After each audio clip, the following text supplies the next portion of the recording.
सारी दुनिया तारे जिसने ओ चरणों से निकली है गंगा प्यारी, चरणों से निकली है गंगा प्यारी, जिसने सारी दुनिया तारे जिसने सारी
सभी लोग स्थान ग्रहण कर बैठ जाएं। जो भक्त अभी दरबार से वंचित हैं सभी लोग दरबार में आए और सुंदर सी कथा का रसपान करें।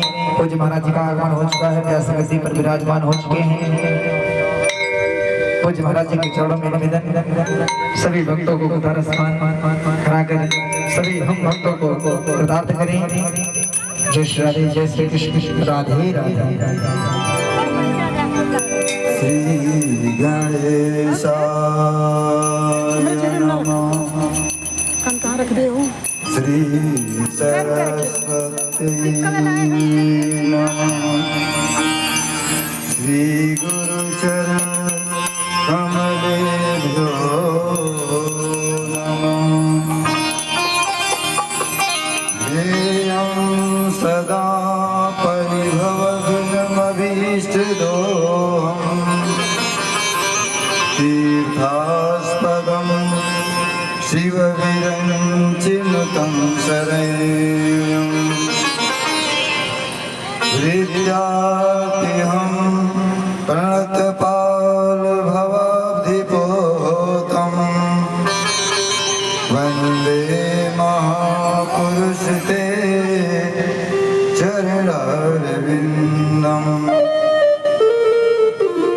त्यक्त्वा सुदुस्त्यज सुरेशितराजलक्ष्मीं, गर्विष्ठ आर्यवचसा जगदादरेयम्।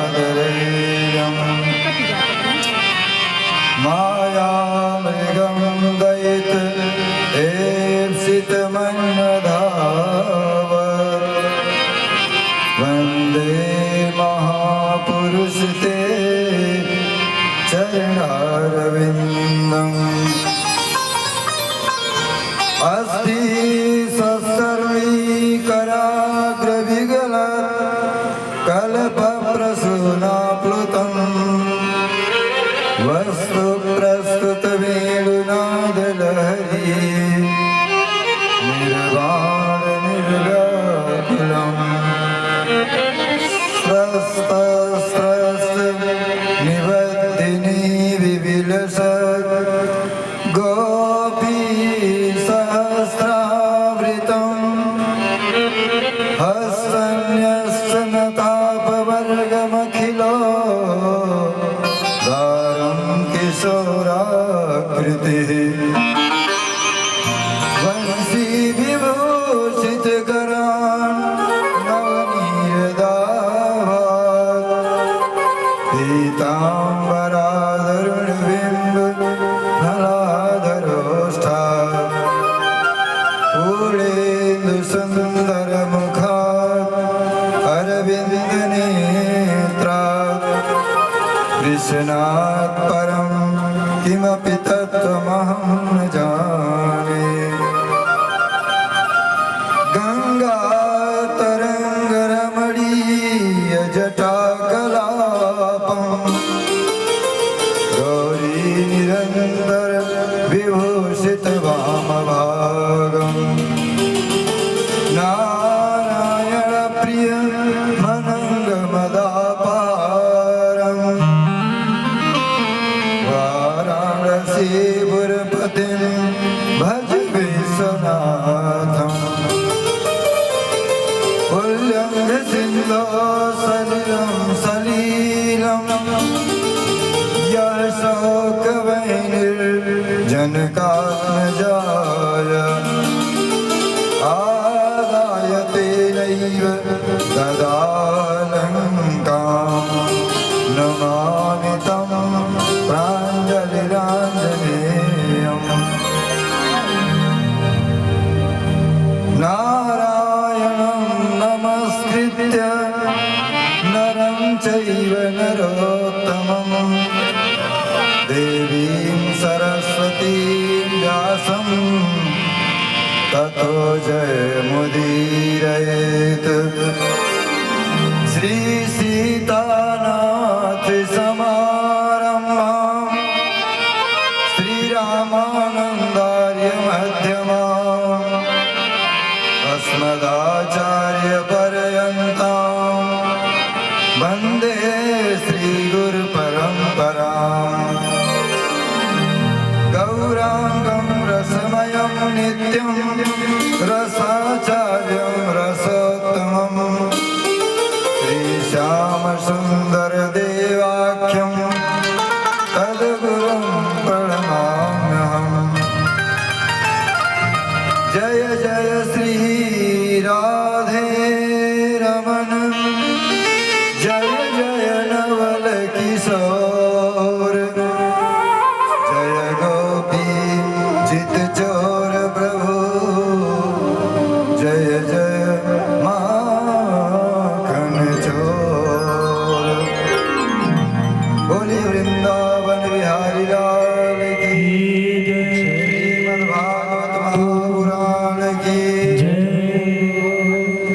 भगवान की गंगा मैया की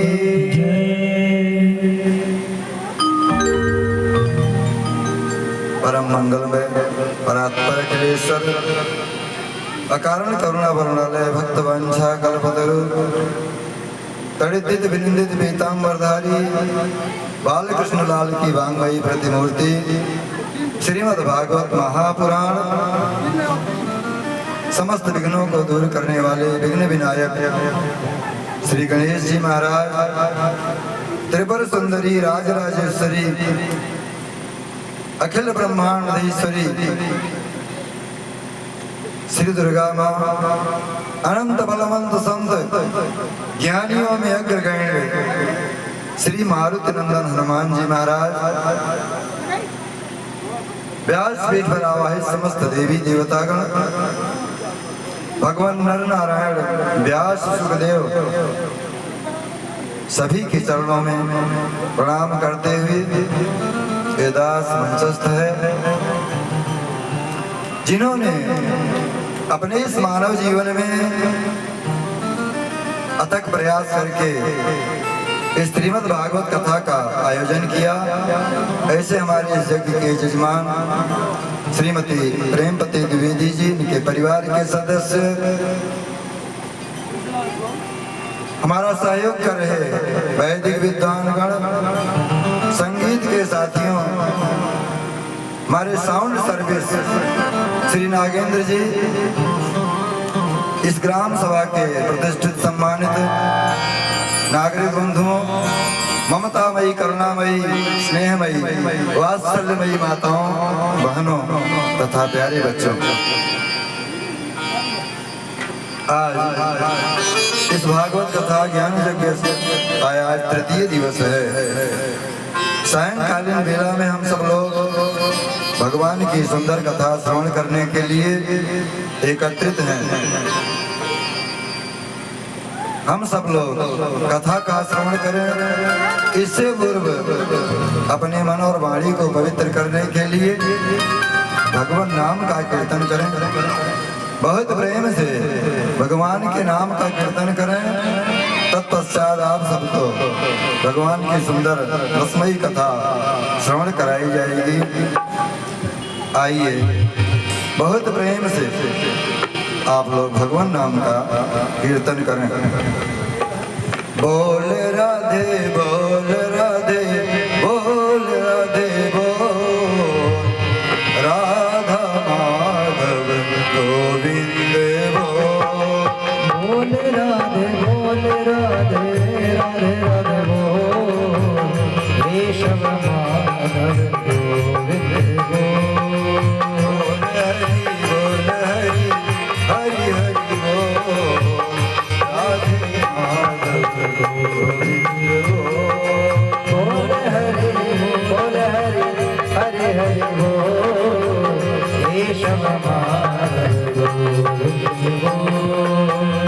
प्रभु का है सुखकारी, नाम प्रभु का है सुखकारी, नाम प्रभु का है सुखकारी, नाम प्रभु का है सुखकारी, पाप कटेंगे क्षण में भारी, पाप कटेंगे क्षण में भारी, पाप कटेंगे क्षण में भारी, पाप कटेंगे क्षण में भारी, नाम की महिमा है अनमोल, नाम की महिमा है अनमोल, केशव माधव गोविंद बोल, बोल हरि हरि हरि बोल, केशव माधव गोविंद बोल, केशव माधव गोविंद बोल।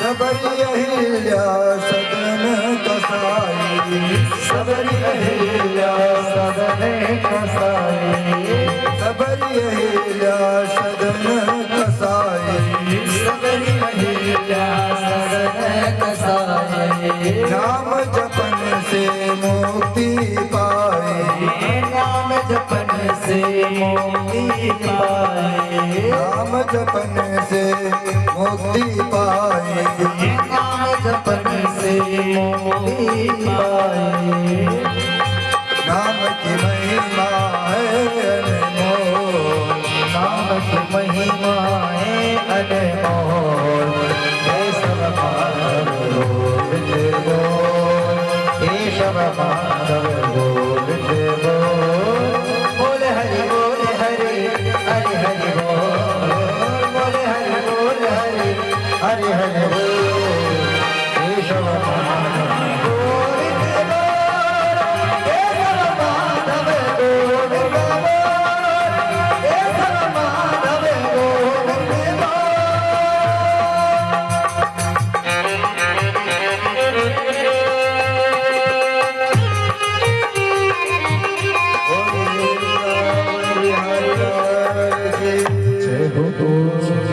ऐ मुरलीधर छलिया मोहन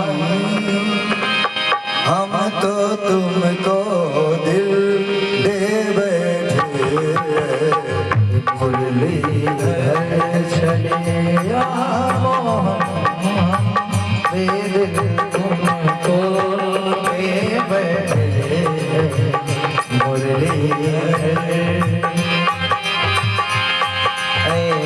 मुरलीधर छलिया मोहन वेद तुमको दे बैठे गम पहले से कुछ कम ही न था पहले से कुछ कम तो न थे और से बदले बैठे गम पहले से कुछ कम ही न था और मुसीबत में बैठे मुरलीधर छलिया मोहन दिल तुमको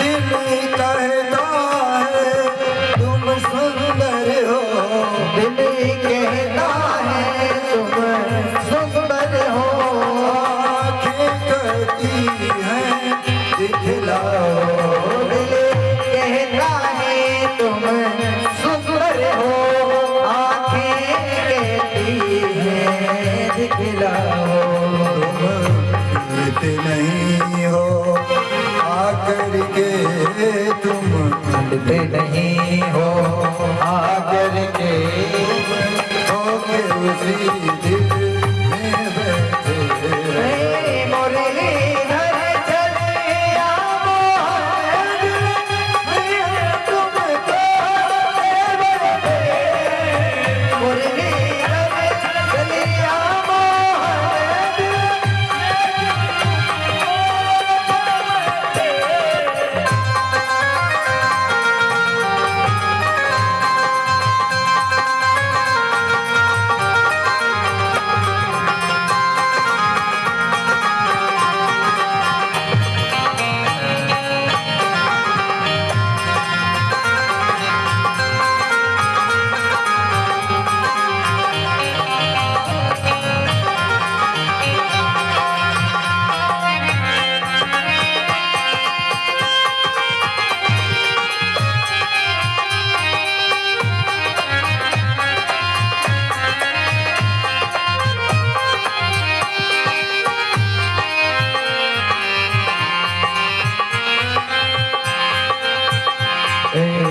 मुरलीधर चलिया मोहन दिल ती हम तुमको देवे मुरलीधर।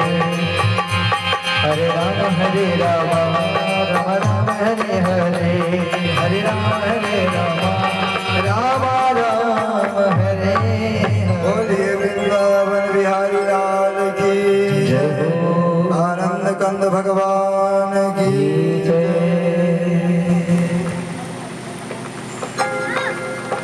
आइए, कल हम लोग कथा श्रवण किए कि व्यास जी ने 18,000 श्लोकों की भागवत की संहिता तैयार की और उसे अपने पुत्र सुखदेव को पढ़ाया। सुखदेव को पढ़ा करके तैयार किया और समय आने पर उस भागवत संहिता को सुखदेव जी ने परीक्षित को सुना करके तक्षक सर्प के भय से मुक्त कर दिया। प्रश्न करते हैं, शौनकादि ऋषि कहते हैं, सूत जी आप हमको बताइए परीक्षित कौन थे? परीक्षित कौन थे? परीक्षित को तक्षक श्राप, तक्षक के द्वारा डसने का श्राप कैसे लगा और क्यों परीक्षित ने गंगा तट पर भागवत की कथा सुनी, सब हमको बताइए। तो सुनाते हैं सूत जी परीक्षित के जन्म की कथा, आप लोग श्रवण करें। कि जथा मृधे कौरव सृंजया वीरे सथो वीर गति गतेषु वृकोदरा विद्ध गदा विमर्श भगनोरुदंडे धृतराष्ट्रपुत्रे।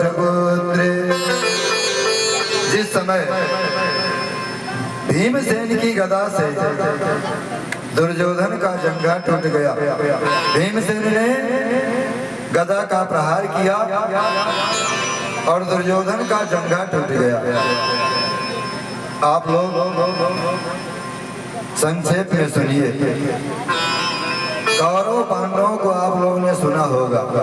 कौरव पांडव दोनों चाचा के लड़के सगे भाई थे। दो भाई थे कौरव पांडव, जिनमें धृतराष्ट्र और पांडु नाम था दोनों का। कौरवों के पिता थे धृतराष्ट्र। धृतराष्ट्र जन्म से अंधे थे, इनके 100 बेटे थे, जिनमें दुर्योधन सबसे बड़ा था। और पांडु इनके जो छोटे भाई थे, इनके 5 पुत्र थे, जिसमें युधिष्ठिर सबसे बड़े थे। कौरवों ने धोखे से पांडवों का राज्य हरण कर लिया, वनवास भेज दिया। वनवास, अज्ञातवास, भरी सभा में द्रौपदी को नंगा करना चाहा। बड़ी कथाएं हैं।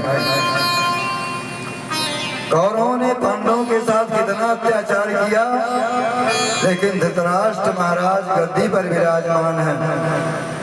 बाहर की आंखें तो उनकी पहले से ही फूट गई थी, जन्मांध थे, लेकिन जो अंदर की आंखें थी वो भी फूट गई थी। उनको बार बार विदुर जी समझाते थे कि भाई साहब आप अपने भाई के पुत्रों पर अन्याय मत होने दीजिए, क्योंकि अन्याय के जमीन पर लगा हुआ जो वृक्ष होता है वो फलता फूलता नहीं है, बहुत जल्दी नष्ट हो जाता है। आप दुर्योधन को समझाओ, दुर्योधन पांडवों के साथ अन्याय क्यों करता है? उसी समय दुर्योधन आ गया। उसने कहा, अरे दासी के पुत्र, काका काका कहते कहते हमारी जीभ छिल गई और तू मेरे खिलाफ मेरे पिता को भड़काता है। तुझसे कौन शिक्षा मांग रहा है? निकल जा यहाँ से, हमारे टुकड़ों पर बलता है और हमारा ही घर पिता को भड़काता है। विदुर जी मंत्री पद पर थे, धनुष को दरवाजे पर रख दिया। विदुर जी कोई साक्षात व्यक्ति नहीं थे, विदुर जी साक्षात धर्मराज थे। मांडव ऋषि के श्राप से और विदुर बन करके जन्म लिए थे, दासी पुत्र बन करके। धर्मराज जी दो रूपों में हैं, एक रूप में कौरवों की तरफ से और एक रूप में पांडवों की तरफ से। कौरवों की तरफ वही धर्मराज विदुर के रूप में है और पांडवों की तरफ से वही धर्मराज युधिष्ठिर के रूप में है। लेकिन अंतर क्या है? युधिष्ठिर अपने पांचों भाइयों से कोई भी बात कहते हैं, पांचों भाई बिना विचार किए उसको मानते हैं, कोई विचार नहीं करते हैं, बड़े भैया का आदेश है।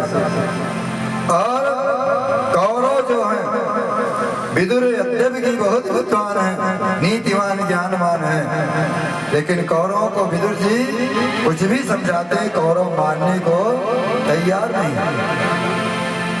तो जहाँ पर आपस में संबंध मधुर होता है, परिवार में प्रेम होता है, लोग आज्ञाकारी होते हैं, अपने बड़े बुजुर्गों की बात मानते हैं, वहाँ पर उन्नति का रास्ता अग्रसर होता है, वो लोग आगे बढ़ते हैं। और जो अपने से बड़ों का आदेश नहीं मानते हैं, माता पिता का आदेश नहीं मानते हैं, गुरुजनों का सम्मान नहीं करते हैं, उनका पतन हो जाता है। कौरव में जो बड़ा भाई दुर्योधन था, डांट करके विदुर जी को मंत्री पद से हटा दिया। विदुर जी ने धनुष को दरवाजे पर रख दिया, वहां से चले गए। और कौरवों ने जो अन्याय किया था उसका परिणाम हुआ कि भगवान स्वयं दूत बनकर पांडवों की तरफ से आए। 12 वर्ष का अज्ञातवास, 12 वर्ष का वनवास, 1 वर्ष का अज्ञातवास बिता करके जब पांडव वापस आए, फिर भी दुर्योधन ने उनको उनका राज्य देना स्वीकार नहीं किया। यहाँ तक कि भगवान द्वारिकाधीश ने कहा, दुर्योधन आप हमको सिर्फ 5 गांव दे दो, पूरा राज्य लेकर के रहो, 5 गांव दे दो, मैं पांडवों को समझा दूंगा। दुर्योधन ने कहा, बिना युद्ध के एक सुई के नोक की बराबर भूमि नहीं दूंगा, 5 गांव तो बहुत होता है। भगवान ने कहा, दुर्योधन कभी तुमने युद्ध की विभीषिका को देखा है? कभी युद्ध देखा है? युद्ध में क्या होता है? युद्ध में हजारों अपराधियों का संहार होता है, हजारों मारे जाते हैं, माताएं विधवा होती हैं, बच्चे अनाथ होते हैं, लाशों से युद्ध भूमि फट जाती है। कभी सोचा है? पांडव कमजोर नहीं है, लेकिन पांडव धर्म के रास्ते पर हैं। लेकिन दुर्योधन जब नहीं माना तो अंत में महाभारत का युद्ध हुआ। महाभारत के युद्ध में कौरवों की तरफ से बहुत बड़े बड़े महारथी थे, भीष्म पितामह, द्रोणाचार्य, कृपाचार्य, अश्वत्थामा, कर्ण इत्यादि। पांडवों की तरफ से भगवान द्वारिकाधीश थे, वह भी उन्होंने प्रतिज्ञा कर रखी थी कि मैं युद्ध में शस्त्र नहीं उठाऊंगा, अगर कहोगे तो रथ हाँक दूंगा। अर्जुन ने कहा, प्रभु हमको तो बस वही चाहिए, रथ चलाने वाला मिल जाए, इस शरीर रूपी रथ को अच्छा रास्ता दिखाने वाला मिल जाए, वही तो चाहिए। तो भगवान ने अपनी सेना को दुर्योधन की तरफ से लगाया और स्वयं अर्जुन की तरफ से, पांडवों की तरफ से युद्ध किए।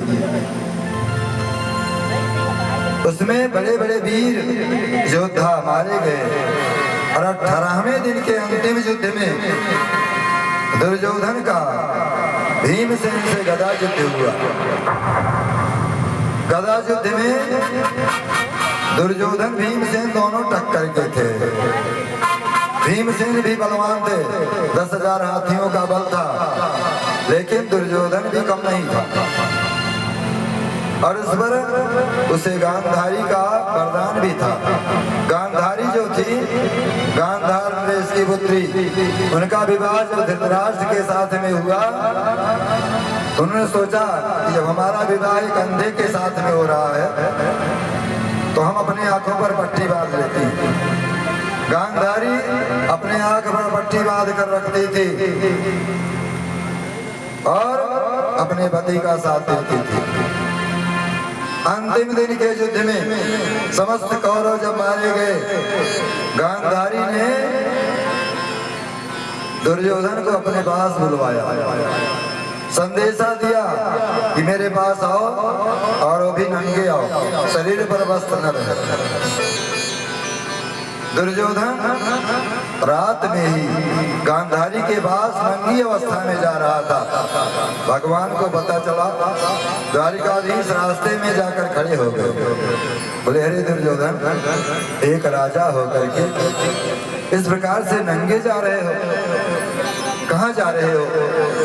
दुर्योधन ने कहा, द्वारिकाधीश हमको मत रोको, हमको मेरी माँ ने बुलाया है।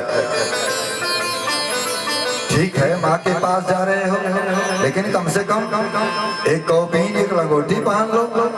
अगर नंगा बुलाया है तो ठीक है, लेकिन अब तुम बच्चे थोड़े हो, अब तुम बच्चे नहीं हो, एक लंगोटी ही पहन लो।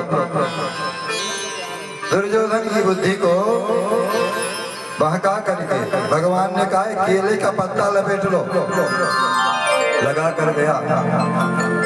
कुंती ने नंगा बुलाया था, क्योंकि कुंती ने आंख पर पट्टी बांध कर जो तपस्या की थी, उसका प्रभाव था कि पट्टी खुलने के बाद नंगी आंखों से जब वो किसी को देखती, उसका शरीर वज्र हो जाता, से कोई मार नहीं पाता।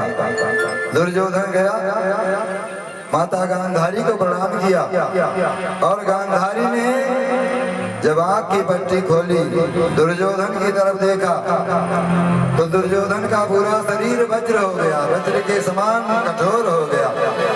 लेकिन द्वारिकाधीश ने जो उसको लंगोटी पहनवा दिया था, केले का पत्ता, गांधारी ने कहा, दुर्योधन, मैंने तुझको कहा था नंगे मेरे पास आना, केले का पत्ता क्यों लपेट लिया? दुर्योधन ने कहा, रास्ते में द्वारिकाधीश मिल गए और कहे, नंगा होकर नहीं जाना चाहिए, आप छोटे बालक नहीं हो। गांधारी ने कहा, वो बहुत बड़ा छलिया है, उसने मेरे साथ धोखा दिया है, धोखा किया है। जाओ, ठीक है, तुम्हारा पूरा शरीर वज्र के समान कठोर हो चुका है, इस पर गदा का किसी भी असर का कोई असर नहीं होगा, लेकिन तुम्हारा जंघा कमजोर है, क्योंकि इस पर तुमने वस्त्र धारण कर लिया है, जंघे को बचा कर रखना। और युद्ध में जब भयंकर संग्राम हुआ, गदा युद्ध, भीमसेन का दुर्योधन के साथ में, भगवान ने इशारा किया, भीमसेन, आप दुर्योधन को कभी परास्त नहीं कर पाओगे, कमर के नीचे वार करो। इशारा किया, भीमसेन ने दुर्योधन के जंघे पर गदा का प्रहार किया, दुर्योधन का जंघा टूट गया, जमीन पर गिर गया और अंतिम सांस लेने लगा। पांडव खुशी मनाते हुए अपने शिविर में आए, सब खुशियां मना रहे हैं। इधर रात्रि हो गई, अंतिम युद्ध था, समस्त सेनापति कौरवों की तरफ के मारे जा चुके थे। अंतिम युद्ध था, 18वें दिन का युद्ध दुर्योधन का। दुर्योधन कुरुक्षेत्र में पड़ा हुआ कराह रहा था, भयंकर पीड़ा हो रही थी जंघे से। उसी समय दुर्योधन का मित्र अश्वत्थामा, उसने विचार किया कि मेरा मित्र अभी युद्ध से वापस क्यों नहीं आया, क्या बात है? तो रात्रि में अश्वत्थामा दुर्योधन को खोजने निकला, युद्ध भूमि में गया। युद्ध भूमि में तमाम लाशें, अनगिनत लाशें, किसी का सिर नहीं, किसी का हाथ नहीं, किसी का पैर नहीं, किसी के सीने में बाण लगा है, तमाम लाशें पड़ी हुई थी। और रात्रि के अंधकार में उन लाशों को चील, कौवे, सियार, जंगली हिंसक जीव नोच नोच कर उनका मांस खा रहे थे। चारों तरफ खून फैला हुआ था। उन लाशों के बीच में खोजता हुआ अश्वत्थामा जब दूर गया तो देखा दुर्योधन जमीन पर पड़ा हुआ है, जंघा टूट गया है और मूर्छित अवस्था में कराह रहा है। अश्वत्थामा अपने मित्र दुर्योधन के पास गया, कहा मित्र दुर्योधन तुम्हारी ये दशा। दुर्योधन ने कहा मित्र भीमसेन ने युद्ध के नियमों का उल्लंघन करते हुए हमारे जंघे पर गदा का प्रहार कर दिया। अब मेरा अंतिम समय आ गया है। अश्वत्थामा ने कहा मित्र हम दोनों साथ साथ बड़े हुए, साथ साथ खेले, साथ साथ भोजन किए, साथ साथ शस्त्रों और शास्त्रों का अध्ययन किया, लेकिन तुमने मुझे अपने भाई से कम नहीं समझा, हमारा बहुत सम्मान किया और आज तुम मेरे सामने मर रहे हो, अंतिम सांस ले रहे हो। मित्र बताओ मैं तुम्हारी क्या सेवा करूं, क्या सहायता करूं? अश्वत्थामा ने कहा मित्र अब क्या बताऊं तुमसे, मैं 100 भाई था, पांडव 5 भाई थे, लेकिन देखो संजोग पांडव 5 के 5 जीवित हैं और हम 100 के 100 समाप्त हो गए। हमको अपने मरने का दुख नहीं है, दुख सिर्फ इस बात का है कि हम 100 मर गए, पांडवों में एक भी नहीं मरा। अगर एक पांडव भी मर गया होता तो मेरे मन को संतुष्टि मिल गई होती, मैं चैन से मरता, लेकिन मुझे बहुत दुख के साथ मरना पड़ेगा। जीवन का सबसे बड़ा दुख हमारे लिए ही है। अश्वत्थामा ने कहा मित्र तुम चिंता मत करो, मैं तुम्हारा सच्चा मित्र हूँ, तुम्हारी अंतिम इच्छा को अवश्य पूरी करूंगा। तुम एक ही बात करते हो, 5 पांडवों को मैं मार डालूंगा, तुम घबराओ नहीं। रात्रि के अंधकार में अश्वत्थामा युद्ध भूमि से निकला और पांडवों की शिविर की तरफ बढ़ा तो देखा क्या, एक उल्लू जो होता है, उल्लू को दिन में नहीं दिखाई पड़ता है, रात में दिखाई पड़ता है, और अन्य पक्षी जो हैं उनको दिन में दिखाई पड़ता है, रात में नहीं दिखाई पड़ता है। तो एक उल्लू था, दिन में पेड़ पर बैठा हुआ था, कौवे उसको बहुत परेशान किए, कोई इधर से ठोड़ मारता, कोई उधर से ठोड़ मारता, परेशान हो गया। उसने विचार किया देखो हमको दिखाई पड़ नहीं रहा है, किधर से वार हो रहा मैं देख ही नहीं पा रहा हूँ, और कौवे हमको तंग कर रहे हैं, मैं इनका बदला अवश्य लूंगा। उस उल्लू ने क्या किया, रात्रि के अंधकार में कौवों के झुंड के बीच में गया, वृक्ष पर जहाँ कौवे रहते थे, और उस उल्लू ने हजारों कौवों को मार दिया। अश्वत्थामा ने विचार किया उस काकलूक न्याय की भांति जैसे उल्लू ने कौवों के साथ में न्याय किया, आज मैं वही काम करूंगा। पांडव प्रसन्न है, जीत की खुशी में अपने सिर में सो रहे होंगे, चल रहा हूं, सोते समय उनको मार दूंगा। पांडवों की शिविर की तरफ बढ़ा, लेकिन जाको राखे साइया मारी सके ना कोई की बात